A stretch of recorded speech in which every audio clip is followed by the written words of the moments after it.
What's up guys, Ben here aka Mr. Explorer, and today we're going to be answering you guys a question, and the question is, why do onions make you cry? Let's go straight into it. So onions consist of amino acids and sulfoxide. When you cut the onion in half, the onion cells burst, releasing amino acids and sulfoxide and a special enzyme. This creates synpropanol S oxide. It easily evaporates in normal temperature.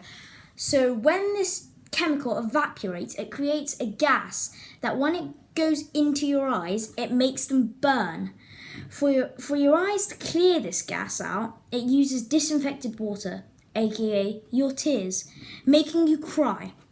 Now, there is several things you can do to either deduct the chances of you crying because of onions, or completely take away the chances of you crying because of onions.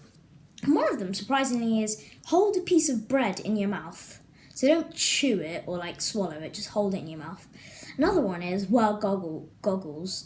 That's a bit obvious. Or, glasses that cover your eyes completely. You could rinse the onion under cold running water. That might stop it a bit. Or you could light a match and blow it out in the air. Not light the onion, that'll just burn it. But that one sort of makes sense because you're sort of putting a different gas or scent in the air. And the last one is just try to keep the onion together when cutting it. That will probably not completely take away the chance of you crying, but it would really reduce the chances of you crying.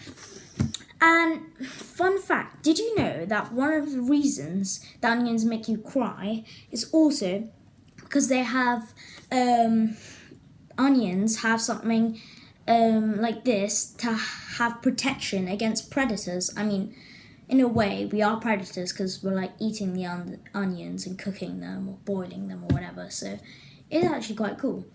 So that's it for today, guys. Check you out later, and till next time, peace.